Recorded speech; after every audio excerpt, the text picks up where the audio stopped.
கலங்கிடும் மகனே வருவாயா, இயேசு அழைக்கின்றார். கண்ணீர் துடைப்பார், மார்போடு சேர்ப்பார், மாறாது அன்பு நம் இயேசு. கண்ணீர் துடைப்பார், மார்போடு சேர்ப்பார், மாறாது அன்பு நம் இயேசு. கலங்கிடும் மகனே வருவாயா, இயேசு அழைக்கின்றார்.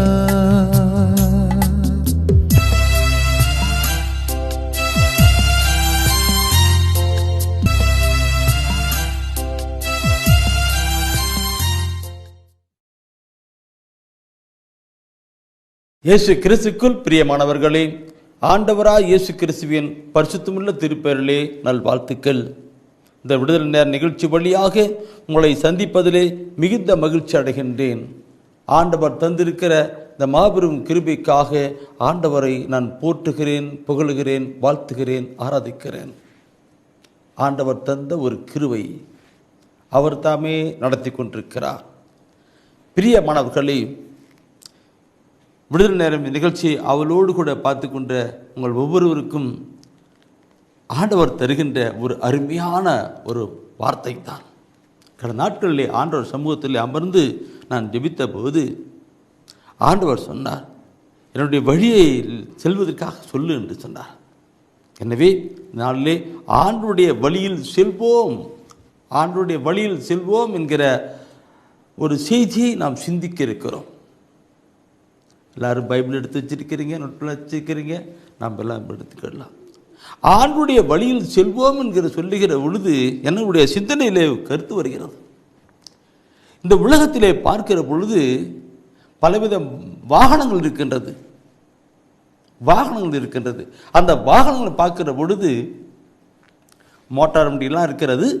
அது ஒரு குறிப்பிட்ட அந்த வழியில் தான் போகும்.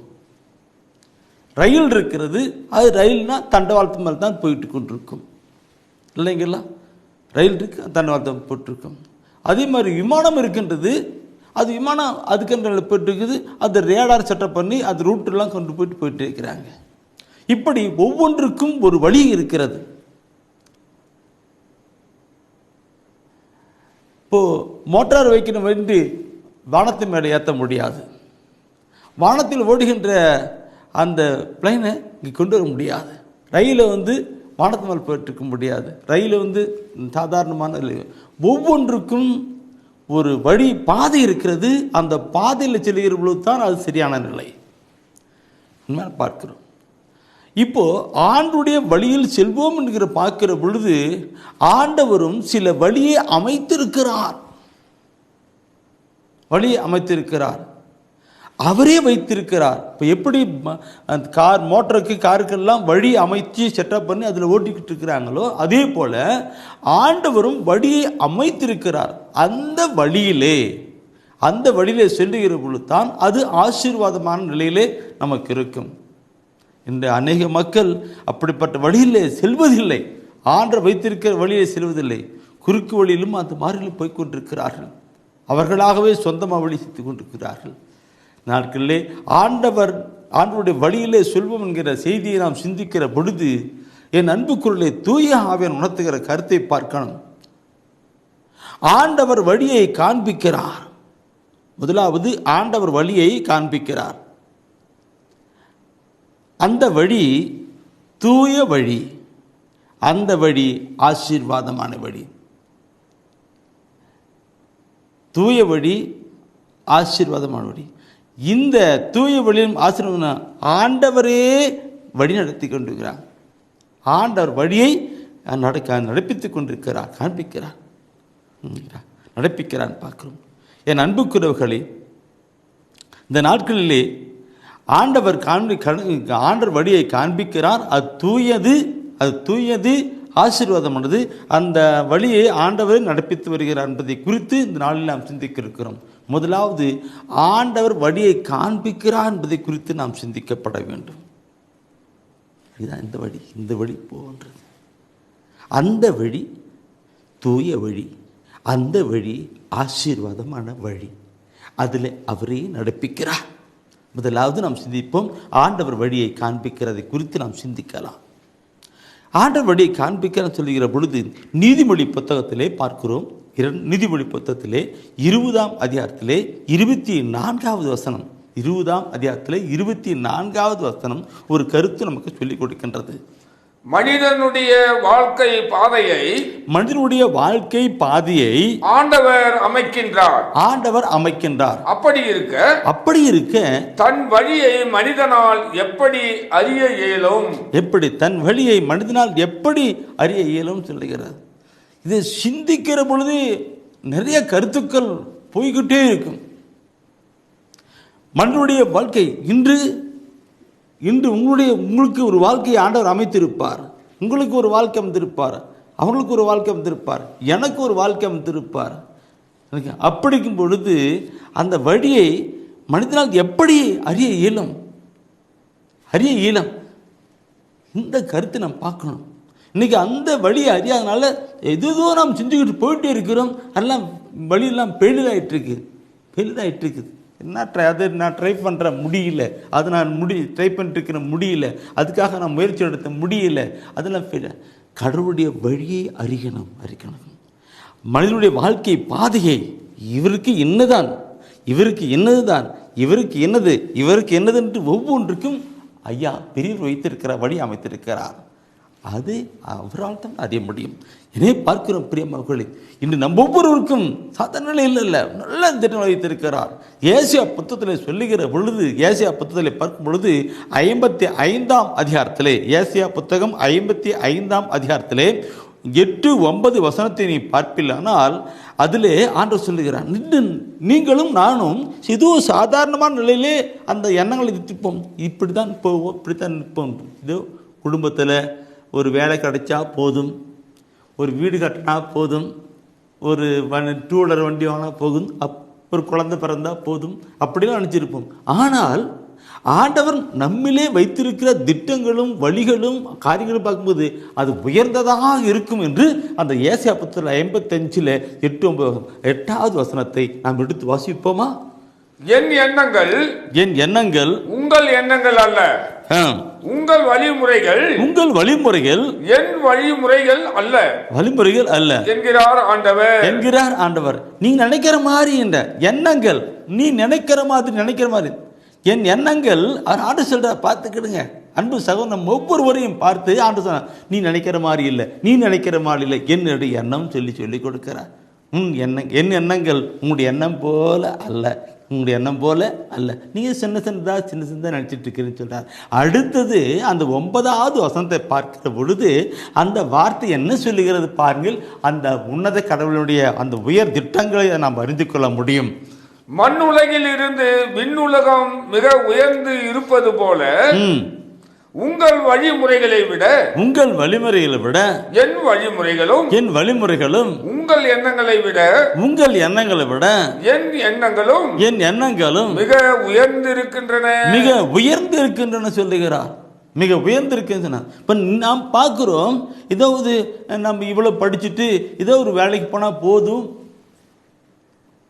இந்த ஒரு சின்ன ஒரு வீடு கட்டிட்டு அந்த அளவுக்கு இருந்தால் போதும், அளவுக்கு தான் முடியும், அவ்வளோதான் முடியும், ஒரு குழந்தை இருந்தால் போதும், திருமணம், ஏதோ ஒரு சில சிம்பிளாக நம்ம மனித இயல்புக்கு நம்ம நினைப்போம். ஆனால் நம்முடைய ஆண்டவர் பெரியவர்.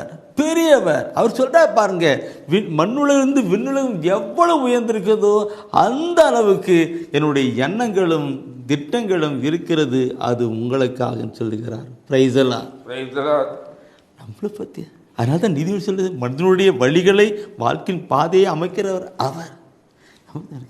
இன்னைக்கு இதை கேட்டுக்கொண்டிருக்கிற என் அன்பு சகோதரமே, நாம் பார்க்கணும். இதை பார்க்கிற பொழுது அதே ஏசாயாவில் பத்தத்தில் பார்க்கிற பொழுது 42ஆம் அதிகாரத்தில் 16வது வசனத்தினுடைய அந்த முற்பகுதியை மட்டும் நாம் படித்தானா தெரியும்.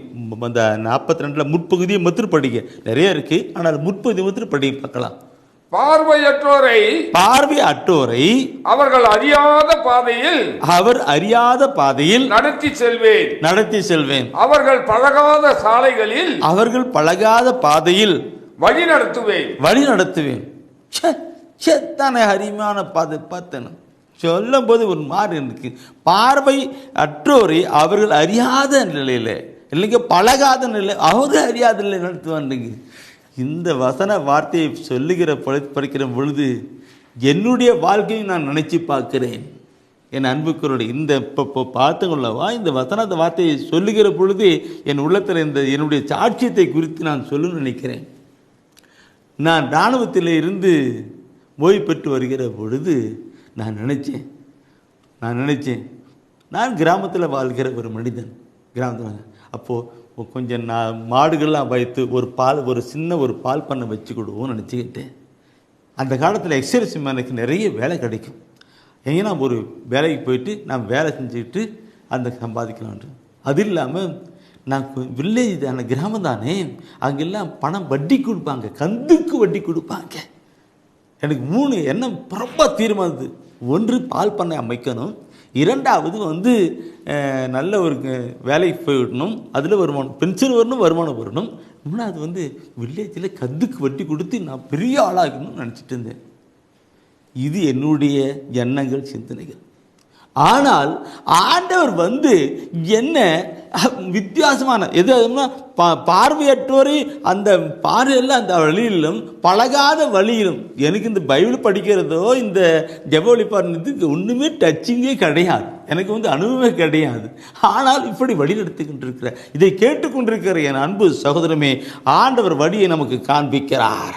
இன்று செய்தியை கேட்டுக்கொண்டிருக்கிற நாம் ஒவ்வொருவருக்கும் ஆண்டவர் வழியை காண்பிக்கிறார். நீங்கள் ஏதோ ஒரு நிலையில் இருந்திருப்பீங்க, ஆனால் அந்த உன்னதரும் உயர்ந்தவருமான கடவுள் உங்களுக்கு பெரிய ஆசீர்வாதமான வழிகளை காண்பிக்கிறார். Praise the Lord. என்னுடைய வாழ்க்கை மட்டும் நான் சொல்ல வரவில்லை பிரிவுமானவர்களை.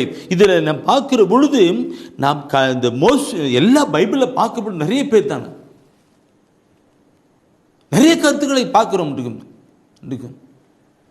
மோசே சொல்லுகிறார், ஒரு முறை மோசே சொல்லுகிற பொழுது அவர் சொல்லுவார் என்ன சொல்லுவார், விடுதலை பயணத்தில் 33ஆம் அதிகாரத்தில் 13வது வசனத்தை நாம் பார்க்கிற பொழுது அந்த மோசே சொல்லுவார், கடவுளிடம் கேட்பார், ஆண்டவரே என்று அவர் சொல்லுகிற அந்த 33ஆம் அதிகாரத்திலே 13வது வசனத்தை நாம் படிக்கிற பொழுது அதில் சொல்லப்பட்டிருக்கும், உன் பார்வையில் நான் தயவு பெற்றிருந்தால் உன் வழிகளை எனக்கு காட்டியருளும், உமது வழிகளை எனக்கு காட்டியருளும், உம்மை இதனால் அறிந்து கொள்வேன், இதனால் நாம் அறிந்து கொள்வேன், உன் பார்வையிலும் தொடர்ந்து தயை பெறுவேன்.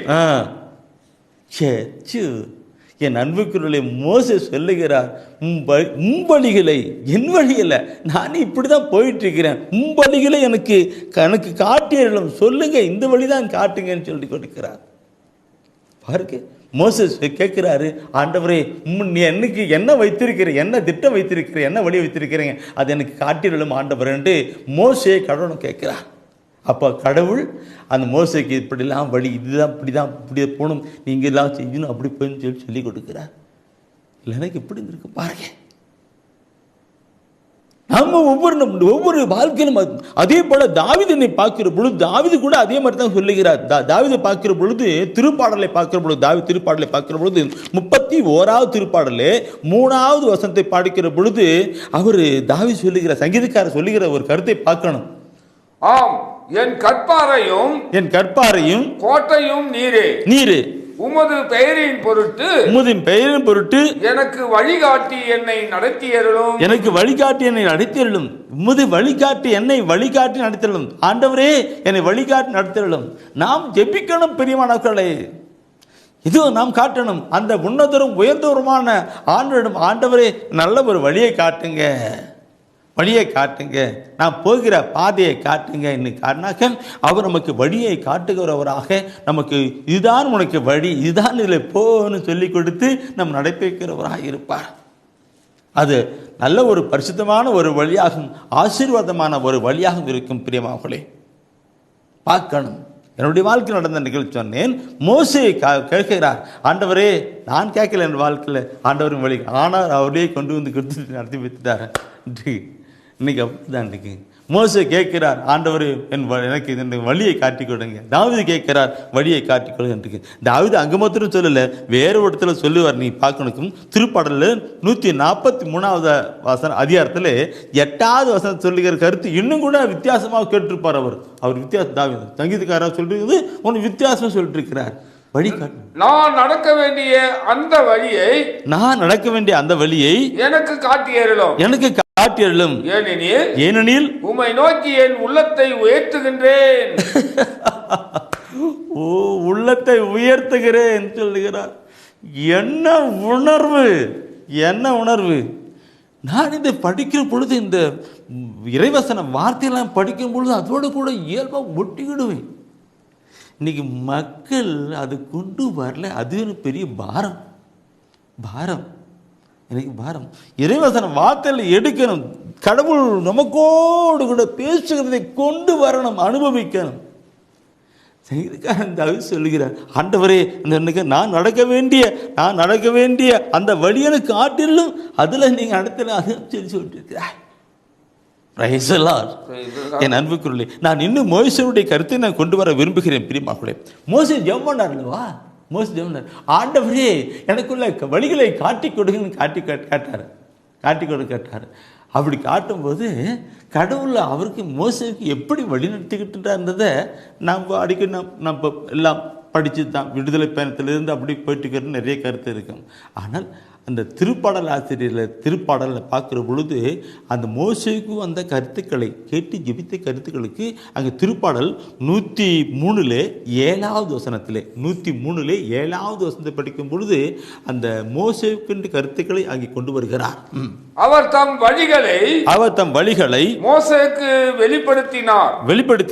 அவர் தம் செயல்களை இஸ்ரவேல் மக்கள் காணும்படி செய்தார். பார்த்தீங்களா? இப்ப இன்னைக்கு என் அன்புக்குறளை பார்க்கிற பொழுது அதில் சொல்லப்படுவது என்ன இருக்கு? இன்னைக்கு உங்களுக்கான காரியங்கள் இருக்கு. அந்த தம்பி ஒரு மாதிரியா இருந்தா, ஆனா இப்ப ரொம்ப மாற்றம் வித்தியாசமான வழியில் போயிட்டு இருக்கிறானே. இது கடவுளுக்குள் வருகின்றது. மோசே நடக்கிற கடியெல்லாம் இஸ்ரவேல் மக்கள் பார்த்தார்கள். அவர் போறது வர்றது பேசுறது நடத்துறது எல்லாவற்றையும் இஸ்ரவேல் மக்கள் பார்த்தார்கள். மோசேயினுடைய பக்குவ நிலைகள் எல்லாம் இஸ்ரவேல் மக்கள் கண்டு பார்த்து உணர்ந்து கொண்டார்கள். இன்று நீங்களும் நானும் நடக்கிற வழி அது ஆண்டவர் காண்பிக்கிற வழி என்று மற்றவர்கள் பார்க்கணும், மற்ற சமூகம் பார்க்கணும்.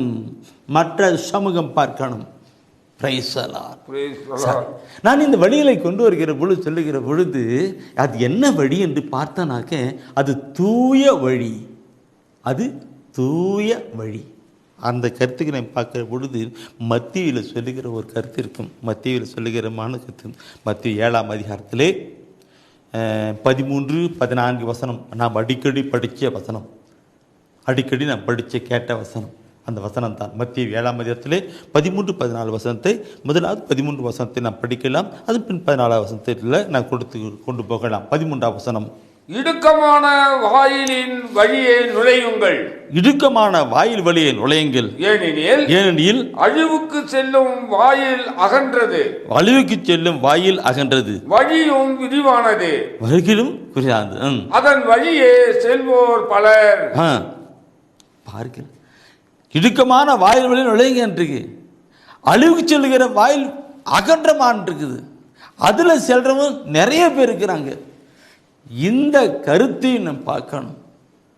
இடுக்கமான வழி, இடுக்கமான ஆண்டோடைய வழியில் இடுக்கமான வழி. அவர் சொல்ற இனி அப்படி பண்ணாத, இப்படி பண்ணாத, இதை செய்யாத, அது செய்யாத, இப்படிலாம் இருக்கணும், அப்படிலாம் இருக்கணும் சொல்லி கொடுக்கிற வழி குறுகலான வழி. ஆனா இந்த வழி எடுக்கலாம். ஆனா மற்ற ஒரு வழி இருக்குது. நீ எப்படியானா போய்க்கோ, எந்த வழினானா பண்ணிக்கும், என்னமானா செஞ்சுக்கோங்கிற வழி வேதன். இன்னைக்கு மக்கள் எல்லாம் போகிறது இந்த பெரிய வழியில் தான், அகலமான வழியில் தான் போய்கிட்டு இருக்கிறாங்க. அகலமான வழியில் போய்கிட்டு இருக்கிறாங்க.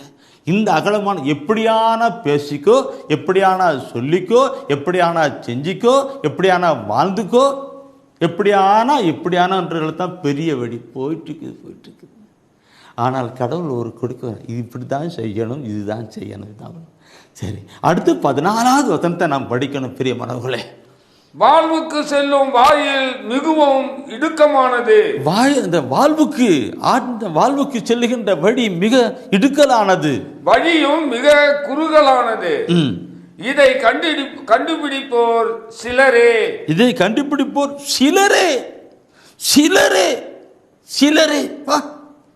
முன்ன அநேகர், இதுல சிலர். அகலமான வாயிலே போகிறவங்க நிறைய. இன்று நம்முடைய வாழ்க்கையில பாருங்கள், நம்முடைய வாழ்க்கை சமூகத்திலே பாருங்கள், அவங்க இஷ்டப்படி வாழ்கிற மக்கள் தான் அதிகம்.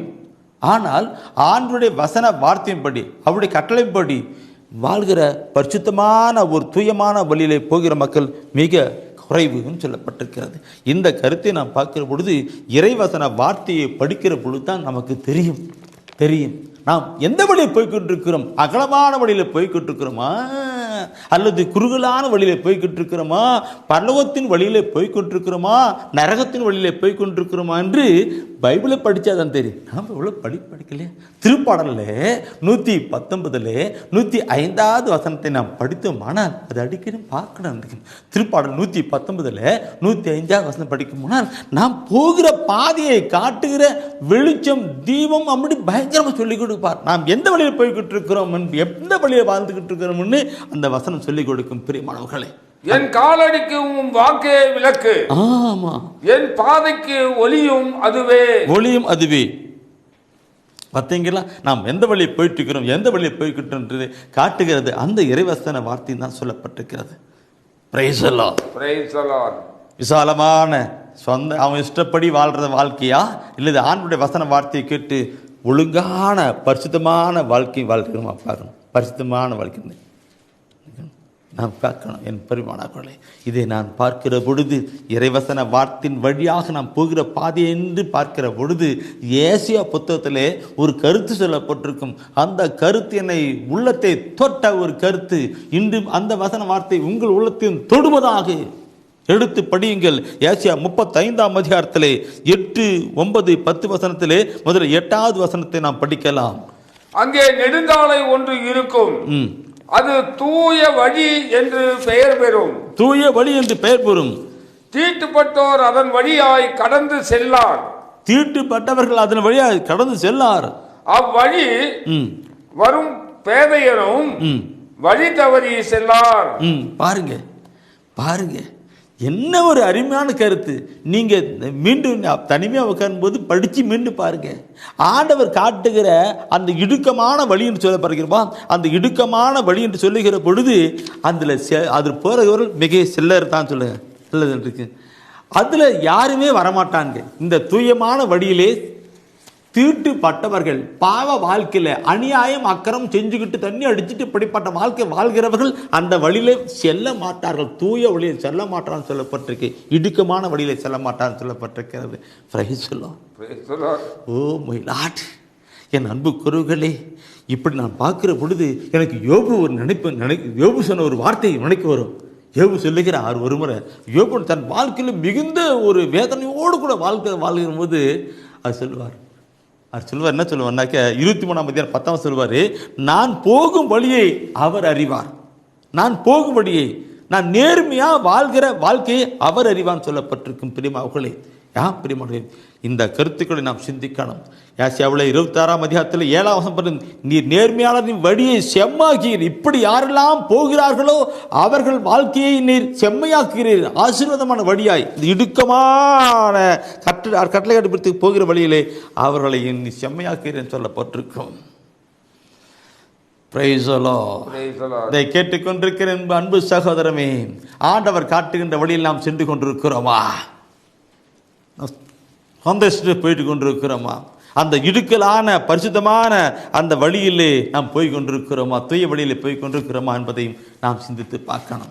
ஒருவேளை அந்த நிலையை போகும்பொழுது ஆண்டவர் நம்மை அதிகமாய் ஆசீர்வதிக்க வல்லவராக இருக்கிறார், நம்ம நடப்பிக்க வல்லவராக இருக்கிறார். பெரியமார்களே, ஒப்பு கொடுக்கலாம் என்னுடைய வழிகளை நாம் பார்க்கிறோம்.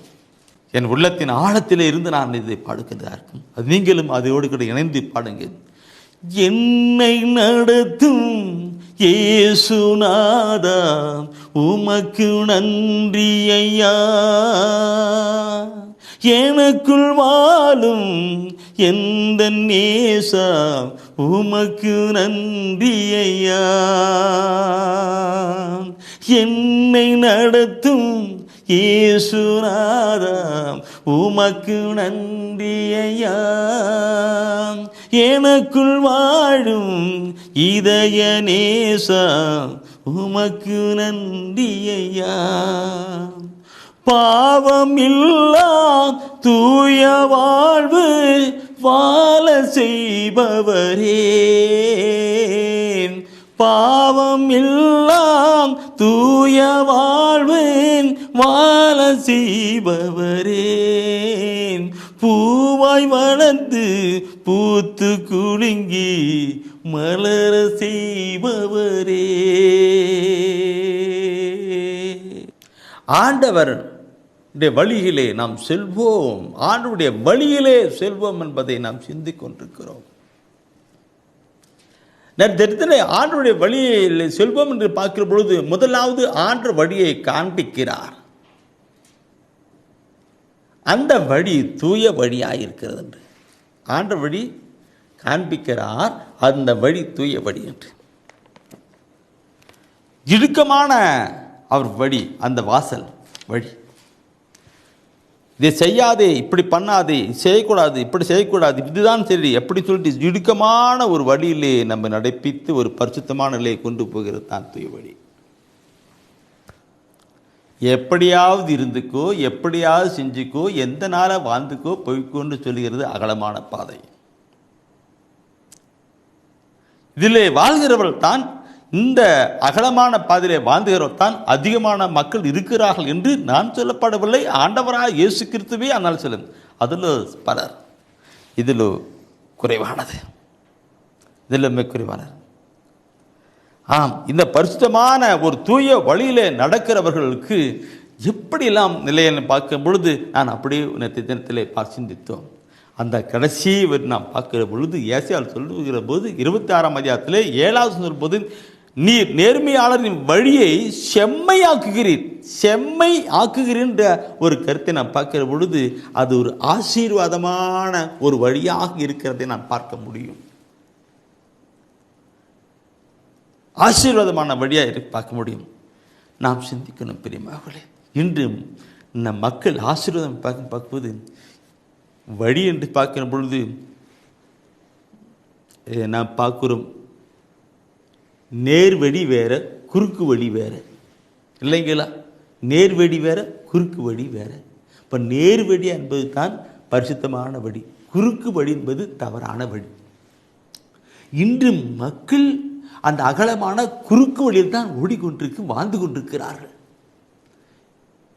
எப்படியாவது பணம் சம்பாதிக்கணும், எப்படியாவது வாழணும், எப்படியாவது கொண்டு இருக்கணும், அனுபவிக்கணும், வாழ்ந்து கொண்டிருக்கணும் என்றுதான் ஆண்டவர் சொல்லாது. அப்படிலாம் இருக்கக்கூடாது. உண்மையா நேர்மையா போ, அது உனக்கு ஆசீர்வாதமான வழியா இருக்கும் சொல்லி கொடுக்கிறார். இதுதான் உனக்கு. நீங்கள் பார்க்கணும் பிரியமானவர்களே, என்னிடம் சில சகோதர சகோதரிகள் ஜெபிக்க கேட்கிற பொழுதெல்லாம் நான் அவர்களோடு சொல்லுவேன், ஆண்டவர் தான் உனக்கு அந்த வழியை கொடுத்திருக்கிறார், காண்பித்திருக்கிறார். நீ இந்த தொழிலை செய், நீ இந்த காரியத்துக்கு போ, நீ இப்படி செய், நீ இப்படி படி என்று ஒவ்வொரு வழிகளையும் நமக்கு அவர் காண்பித்துக் கொண்டிருக்கிறார். அந்த வழியை அவரிடமே ஒப்படைத்து நாம் கடந்து போனோம்னால் அது பரிசுத்தமான நிலையிலே அது ஆசீர்வாதமான வழியாக இருக்கும் என்று சொல்லுவேன். உதாரணமாக நான் அடிக்கடி சொல்லுகிற வார்த்தை திருப்பாடலிலே 37ஆம் அதிகாரத்திலே 4-5 வசனத்தை தான் அவருக்கு சொல்லிக் கொடுப்பேன். சொல்லுங்க, நீ சொல்லுங்க அன்று 37ஆம் அதிகாரத்திலே 4 அந்த 5வது வசனத்தை நீ படித்து பாருங்கள். அதில் சொல்லப்பட்டிருக்கிற வர்த்து அருமையான கருத்தாக இருக்கும், அது ஆசீர்வாதமான கருத்தாக இருக்கும். உன் வழியை ஆண்டவரிடம் ஒப்படைத்து விடு. உன் வழியை ஆண்டவரிடம் ஒப்படைத்து விடு. அவரையே நம்பியிரு. அவரிலே நம்பியிரு. அவரே உன் சார்பில் செயலாற்றுவார். அவரே உன் சார்பில் செயலாற்றுவார் என்று பாருங்கள். உன் வழியை ஆண்டவர் உனக்கு காண்பி கொடுத்த வழியில் அவரிடம் ஒப்படைங்க. ஆண்டவரே நீ கொடுத்த, ஆண்டவரே நீங்கள் எனக்கு இப்படித்தானே போக சொன்னீங்க, நான் போயிட்டு இருக்கிறேங்க, என்னை ஆசீர்வதிங்க ஆண்டவரே, எல்லாம் நீங்கள் ஒப்படைங்க. அப்போ ஒப்படைக்கிற பொழுது உன் சார்பாக அவரே செயல் ஆற்றுவார் போது அது ஆசீர்வாதமான செயலாக இருக்கும். அது ஆசீர்வாதமான காரியமா இருக்கும். ஒப்பு கொடுக்கணும்.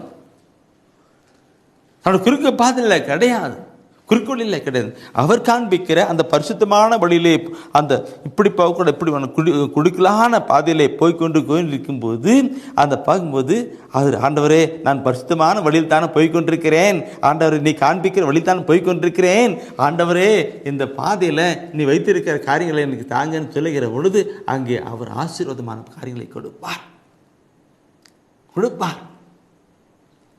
நம்முடைய வழியை ஒப்புக் கொடுக்கிற பொழுது, எனவே நாம் பார்க்கிற பொழுது அந்த காரியங்கள் வெற்றியின் காரியமாக இருக்கும். கண்டிப்பாக வெற்றியாக இருக்கும். நான் அந்த பைபிளை படிக்கிற ஒவ்வொரு வசனத்தையும் பார்க்கிற பொழுது அப்படி எனக்கு உள்ளம் பட்டு உங்களுக்கு இப்படியா என்று நீதிமொழி புத்தகத்தில் பார்க்கிற பொழுது 16ஆம் அதிகாரம் சொல்லப்பட்டிருக்கு. 3வது வசனம் 16:3 சொல்லிருக்கும். அது வெற்றியின் காரியமாக இருக்கும் என்று.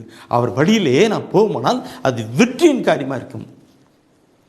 இதை கேட்டுக்கொண்டிருக்கிற என் அன்பு சகோதரமே, இதை கேட்டுக்கொண்டிருக்கிறேன் அன்பு சகோதரனே, பாருங்க, அவர் வழியை ஒப்பு கொடுத்தா அந்த வழி வெற்றியின் ஆசீர்வாதமான படியா இருக்கும், வெற்றி காரியமா இருக்கும். சரி, இதை அடுத்து நான் பார்க்கலாம் பிரியமானவர்களே. அதே நீதிமொழி தான், அதே நீதிமொழி புத்தகத்தில் தான் 5ஆம் அதிகாரத்தில் 21வது வசனத்தை எடுங்க. 5ஆம் அதிகாரத்தில் 21வது வசனத்தை நீ எடுத்து பாருங்க. இன்னைக்கு எல்லாம் ஒவ்வொரு மனுஷனும் தப்பான தவறான வழியில் வாழ்ந்துகிட்டு இருக்கிறாங்கன்ட்டு, தப்பு நினைக்கும் பாருங்கன்ட்டு. இன்னைக்கு எப்படியாவது பணம் லஞ்சம் வாங்கணும், அது பண்ணணும், இது பண்ணணும் செய்து தவறான வழியை வாழ்ந்துக்கிட்டு இருக்கிறாங்க. லஞ்சம் வாங்கிறது, கலப்படம் செய்கிறது, தில்லுமுள்ளு செய்கிறது, பார்க்க முடியல, இப்படிலாம் வாழ்ந்துக்கிட்டு இருக்கிறாங்க யாரும் இன்னைக்கு. ஆனால் நீதிமொழி 5ஆம் அதிகாரத்தில் 21 வசனம் சொல்லிக் கொடுக்கும், மனிதனுடைய வழிகளுள் அவன் எப்படியெல்லாம் பணம் சம்பாதிக்கிறான், வாழுறான், இன்பம் காண்கிறான், அனுபவிக்கிறான் என்பதையெல்லாம் வழிகள் எல்லாம் ஒன்றும் ஆண்டவர் கண்களுக்கு தப்புவதில்லை. அவர்களுடைய பாதைகளை எல்லாம் அவர் சீர்தூக்கி பார்க்கிறார். நீ நேர்மையான இடுக்கலான வழியில, பரிசுத்தமான வழியில போயிட்டு நீ வாழ்ந்து ஆசீர்வாதம் கொண்டு வரையா, அல்லது குறுக்கலான அந்த குறுக்கு வழியில தவறான வழியிலே விலகம் போயிட்டு நீ தப்பா வாழ்ந்துட்டு அதை சம்பாதிக்கிறியா? நீ எப்படி வாழ்ந்து எப்படி அனுபவித்து இன்பம் கொள்ளுகிறாய், வருமாழ்ந்து கொண்டிருக்கிறாய் என்பதெல்லாம் ஐயா பார்க்கிறான்னு சொல்லப்பட்டிருக்கிறது. அவர் பார்க்கிறான். பார்க்கணும் என்று மக்கள் அதை உணரலை அன்றுக்கு. என் அன்புக்குறளே, எபிரேயர் 4ஆம் அதிகாரத்தில் 13வது வசனம் சொல்லிக் கொடுக்கிறது என்னன்னு பார்ப்போம்னாக்க, அவருடைய கண்களுக்கு மறைவாய் இருப்பது ஒன்றுமே இல்லை என்று சொல்லப்பட்டிருக்கும். அவருடைய பார்வைக்கு மறைவாய் இருக்கிறது ஒன்றுமே இல்லை. அவர் எல்லாவற்றையும் கண்ணோக்கிறார். அவர் பார்வையில் மறைவாய் இருக்கிறது. நம்முடைய சிந்தனையை கொண்டு வரணும் பிரியமா அவர்களே. சரி, இப்போ நான் அடுத்த ஒரு கருத்தை கொண்டு போகிறேன்.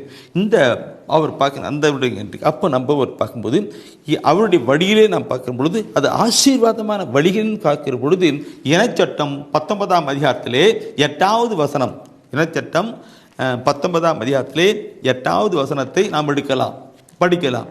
அந்த வழிகள் அவரது விரதியும் பார்க்கலாம் போது இருந்தால் அவரது வழிகளில் என்றும் நடந்தால் பாருங்க, அவருடைய வழியில் என்றும் நடந்தால் உன் கடவுளாகிய ஆண்டவர் உன் மூதாதையருக்கு வாக்களித்தபடி உனக்கு இந்த நாடுகள் அனைத்தையும் கொடுத்து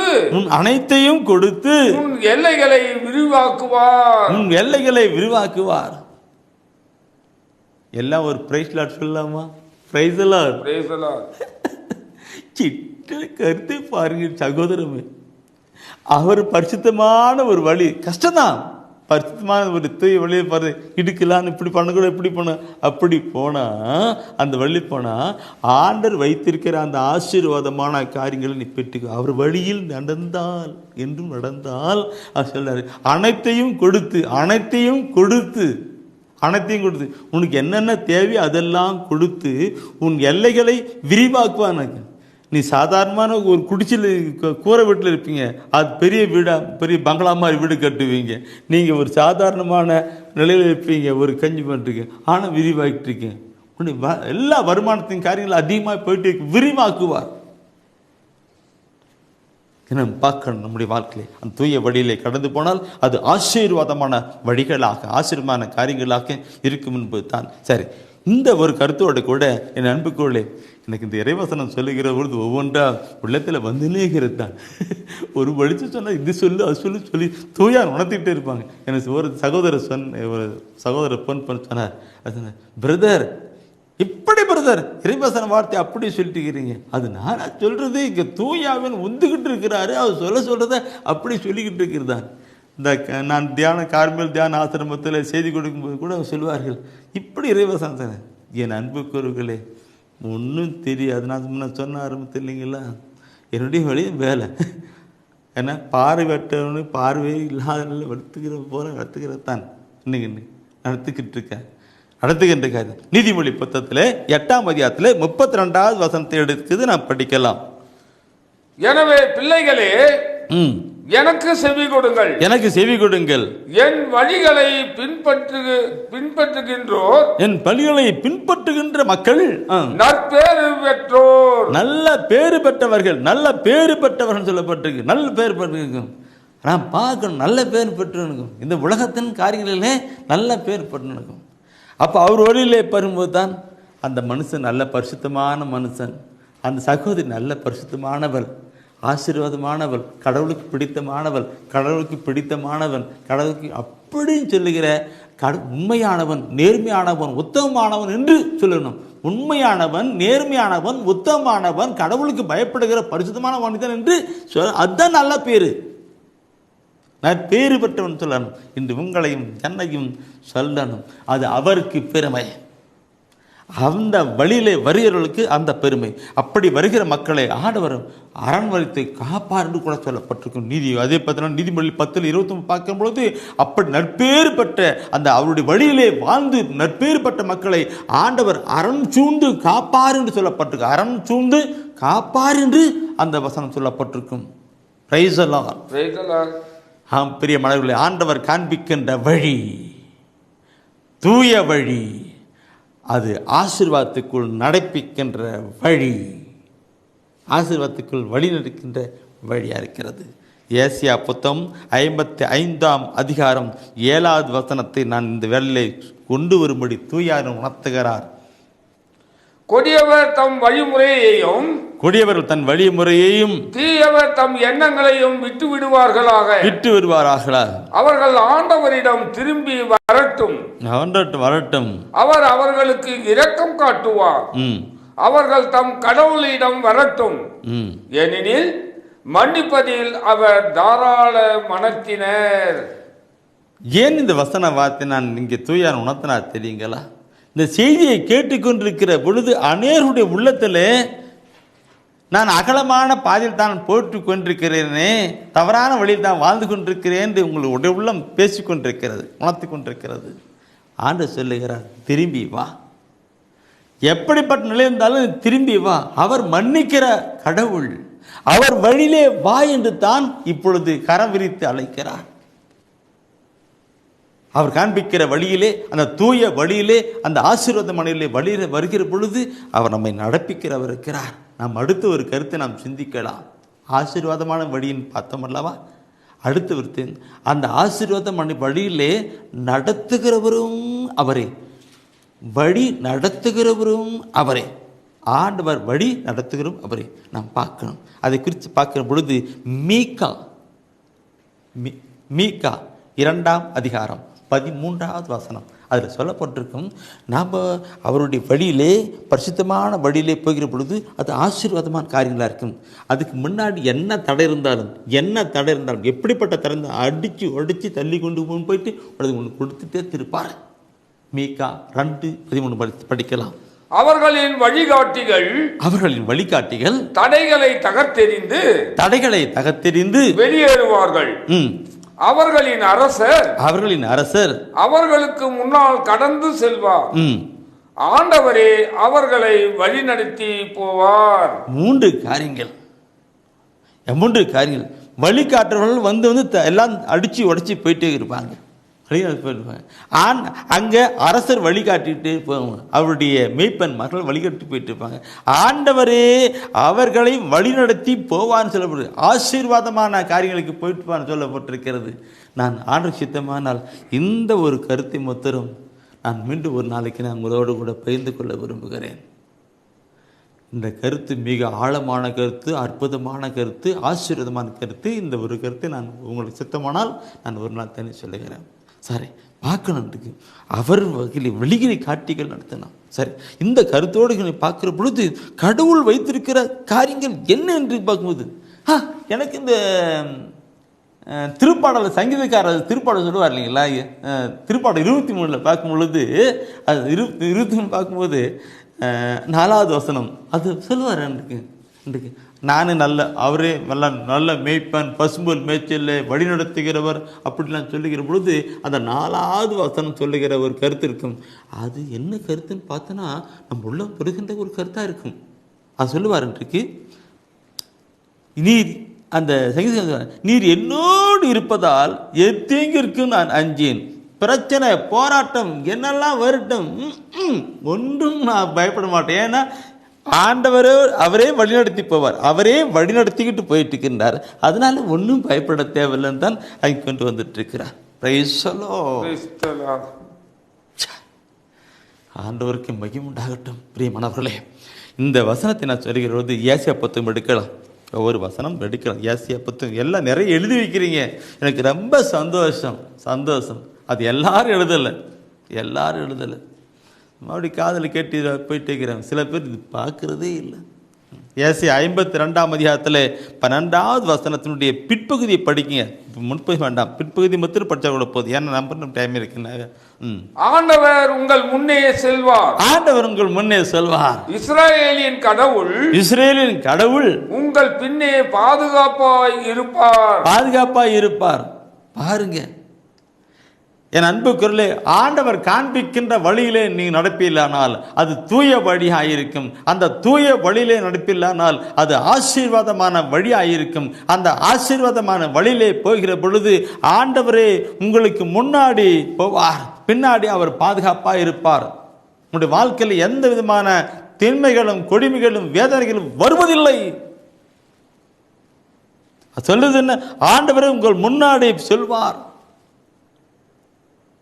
அவரே உங்களுக்கு பாதுகாப்பு. கடவுளே உங்களுக்கு பின்னாடி பாதுகாப்பார். முன்னாடி போறவர் அவரு, பின்னாடி பாதுகாப்பா இருக்கிறவர்.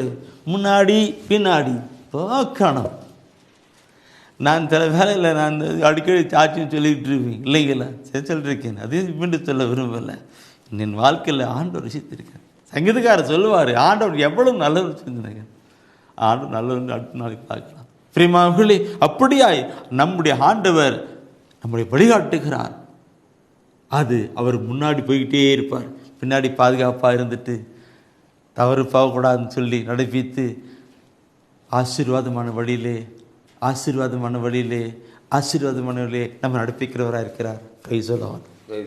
சரி, இந்த கருத்தோடு கூட இந்த நான் முன்னாடி அவருக்கு பின்னாடி இந்த கருத்தோடு கூட ஏசியா புத்தகத்தில் 48ஆம் அதிகாரத்தில் 17வது வசனத்தை நாம் பார்த்தா இன்னும் நல்லா கருத்தா இருக்கும். இஸ்ரவேலின் தூயவரும் உன் மீட்பெருமான ஆண்டவர் கூறுவது இதுவே, உன் கடவுளாகிய ஆண்டவர் நானே, பயன் உள்ளவற்றை உனக்கு கற்பிப்பவரும் செல்ல வேண்டிய வழியில் உன்னை நடத்துவரும் நானே. கருத்து நானும் படிக்க போது எல்லாம் எடுத்திருக்கீங்களா, படிச்சிங்களா, என்ன இருக்குன்னு பாருங்க. பயனுள்ளவற்றை கற்பிப்பவரும், பயன் உள்ள ஆசீர்வாதமான வார்த்தைக்கு மாசமான காரியங்களை உனக்கு கற்பிப்பவரும், செல்ல வேண்டிய வழியில் உன்னை நடத்துபவரும் நானே என்று சொல்லுகிறார். அப்போ பரிசுத்தமான பாதையில் ஆசீர்வாதமான காரியங்களிலே நம்ம நடப்பித்து சென்று மகனே மகளே நல்லா இரு இப்படி பண்ணாது அப்படி பண்ணாது சொல்லி கொடுத்து அதெல்லாம் கொடுத்து நடப்பிக்கிறவர். முன்னாடி பாதுகாப்பு, முன்னாடி போய் பாதுகாப்பாக இருந்து நடப்பிக்கிறவராக இருக்கிறார். இதை நம்மளுடைய வாழ்க்கையில் அனுபவிக்கணும் பிரியமானவர்களே. வழியிலே நாம் சென்றோமானால் அது ஆசீர்வாதமான ஒரு வழியாக இருக்கும். இத்தனை கருத்து எத்தனை பெரும் கருத்து. அப்படியே நம்மளை பாதுகாக்கிற ஆசீர்வதிக்கிற நல்ல ஆண்டவர் அவர். அவர் வழியிலே கடந்து வரணும், அவர் வழியிலே செல்ல நாம் ஒப்பு கொடுக்கணும். அதனால் தான் தொடக்கத்தை நான் பார்த்தேன் பிரியமாவர்களே, நான் என்ன பண்ண, நீ திரும்பி வா, உன் வழியெல்லாம் திரும்பிவிட்டு அவர் பக்கம் வா, ஒப்புக்கொடு. ஆண்டவர், நான் கடந்த காலங்களிலே அநேக வழியிலே போயிட்டேன், வாழ்க்கையில் துன்பங்களும் துயரங்களும் நிறைந்து போனது ஆண்டவரே, இதோ என்னை ஒப்புக் கொடுக்கிறேன்னு சொல்லி கடந்து வாங்க அவர் மன்னிக்கிற வல்லவராயிருக்கிறார். அவரே உன்னை வழிநடத்துவார். ஒரு பரிசுத்தமான பாதையிலே, ஆசீர்வாதமான பாதையிலே உங்களை வழிநடத்தி பாதுகாப்போடு கூட உங்களை நடப்பித்து செயல்படுத்தி கொண்டு இருப்பான்னு சொல்லப்பட்டிருக்கிறது. கற்பிக்கிறவர், பயனுள்ளப்பட்டை கற்பித்து செல்ல வேண்டிய வழியிலே உன்னை நடப்பிக்கிறவரும் அப்படின்னு சொல்லப்பட்டிருக்கிறது. சரி, இந்த கருத்தோடு கூட பிரியமானவர்களே, அதே ஏசாயா புத்தகத்தில் 30ஆம் அதிகாரத்திலே 21வது வசனத்தை நீங்க படிப்பீர்களானால் அதில் இன்னும் ஒரு கருத்து சொல்லப்பட்டிருக்கும். ஒன்று பாருங்க, எனக்கு நீங்கள் வலப்புறமோ இடப்புறமோ எப்பக்கம் சென்றாலும் இதுதான் வழி, இதில் நடந்து செல்லுங்கள் என்னும் வார்த்தை, இதிலே நடந்து செல்லுங்கள் வார்த்தை பின்னிருந்து உங்கள் செவிகளில் ஒலிக்கும். என் அன்பு சகோதரமே, கேட்டீங்களா? படிச்சிங்களா? என்ன சொல்லுகிறது? அது சொல்லுகிறது, இதுதான் வழி, இதிலே நடந்து போ, இதுதான் வழி, இதுதான் கடவுளுடைய வழி, தூய்மையான வழி, ஆசீர்வாதமான வழி என்று அது அங்கே கிடக்கு. இதில் நடந்து போங்க, இதில் போங்க, இதில் போவாதீங்க, இப்படி செய்யாதீங்க, அப்படி போங்க என்று சொல்லி கொடுத்து பின்னாடி அந்த சொல்லி கொடுத்து நடப்பிக்கிற அந்த குரலை நீங்கள் கேட்பீங்கன்னு சொல்லப்பட்டிருக்கு. ஏனெனில் என்றும் நம்மோடு கூட இருந்து நம்மை வழிநடத்துகிற ஆண்டவரை பார்க்கணும்.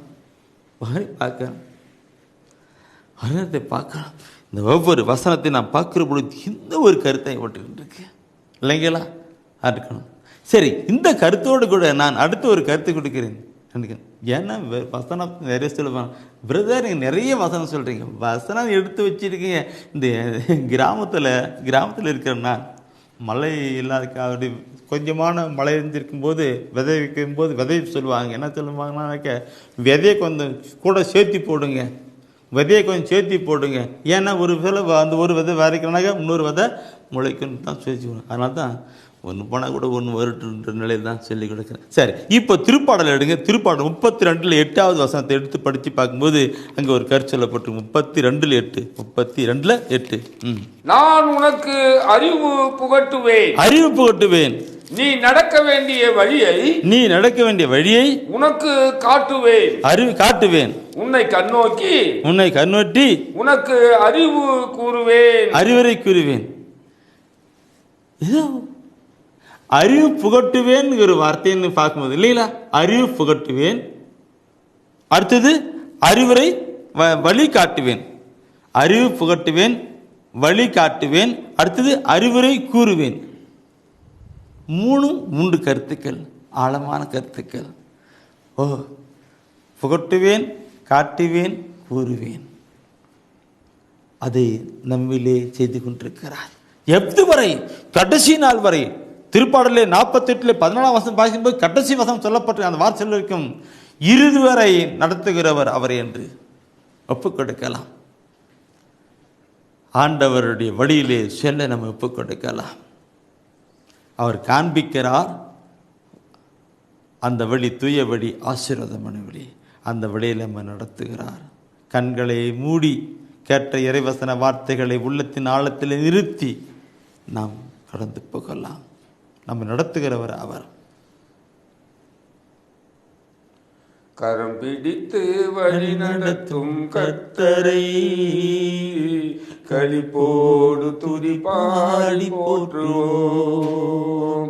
கரம் பிடித்து வழி நடத்தும் கர்த்தரை களிப்போடு துதி பாடி போற்றுவோம். ஆமென் அல்லேலூயா, ஆமென் அல்லேலூயா, ஆமென் அல்லேலூயா, ஆமென் அல்லேலூயா. நாம் நடக்கும் பாதைகளை காட்டுவார், நாள்தோறும் ஞானத்தாலே நிரப்புவார். நாம் நடக்கும் பாதைகளை காட்டுவார், நாள்தோறும் ஞானத்தாலே நிரப்புவார். நீதியின் பாதையிலே நடத்துவார், நீதியின் பாதையிலே நடத்துவார். நிழல் போல நம் வாழ்வை தொடருவார், நிழல் போல நம் வாழ்வை தொடருவார். ஆமென் அல்லேலூயா, ஆமென் அல்லேலூயா, ஆமென் அல்லேலூயா, ஆமென் அல்லேலூயா. ஆம் ஆண்டவரே, நிழல் போல எங்கள் வாழ்வை தொடர்கிற எங்கள் அன்பின் ஆண்டவரே, உம்மை நன்றியோடு உம்மை துதிக்கிறோம் ஆண்டவரே. ஆண்டவரே, யோ ஆசீர்வாதமான வழியை காட்டுகிறவரே, உம்மை நன்றியோடு உம்மை துதிக்கிறோம் ஆண்டவரே. யோ இந்த விடுதலை இறை செய்தியை வெளியிட உதவிய குடும்பத்தாருக்கு நீரே வழிகாட்டுவீராக ஆண்டவரே. அவர்கள் முன்னும் பின்னும் சென்று பாதுகாப்பா இருப்பீராக ஆண்டவரே. இந்த இறை செய்தியை கேட்கிற ஒவ்வொரு குடும்பத்தாரையும் ஒவ்வொரு நபரையும் நீர் ஆசீர்வதிப்பீராக. அவர்களுக்கு வாழ்வுக்கு செல்லும் வழியை நீரே காட்டுவீராக. ஒப்பு கொடுக்கிறோம் ஆண்டவரே, ஒவ்வொருவரையும் ஒப்பு கொடுக்கிறோம், நீர் ஆசீர்வதிப்பீராக. இதோ நான் உனக்கு அறிவு புகட்டுவேன், வழியை காட்டுவேன், அறிவுரை கூறுவேன் என்ற இறை வார்த்தைக்காக உமக்கு நன்றி செலுத்துகிறோம் ஆண்டவரே. இவர்கள் ஒவ்வொருவரையும் ஆசீர்வதிப்பீராக, இவர்களை பலப்படுத்துவீராக. எங்கள் அருமை இயேசுவின் அற்புத நாமத்தில் பிதாவே, ஆமென். வாழ்க ஆண்டவரும் உடனே, பெண்களிலே நீர் பேரு பெற்றேரும் மகனும் வாழியவே. பரிசுத்த மரியாயே எங்கள் பரமனின் தாயாரே, பாவிகள் எங்களுக்காய் பரமனை மன்றாடும். இப்போதும் நீர் மன்றாடும், எப்போதும் நீர் மன்றாடும். தீமைகள் நெருங்கையிலே பரமனை மன்றாடும். மரணம் வருகையிலே எம்மை தாங்கும் அம்மா.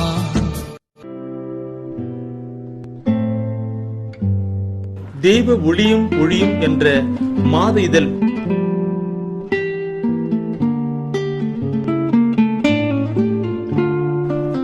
எமது டிவைன் ஊழியத்தின் வழியாக வெளியிடப்படும் தெய்வ ஒளியும் ஒளியும் என்ற மாத இதழ் பெற வேண்டும் என்றால் சரியான முகவரியை அனுப்புங்கள், புத்தகங்கள் அனுப்பி வைக்கின்றோம்.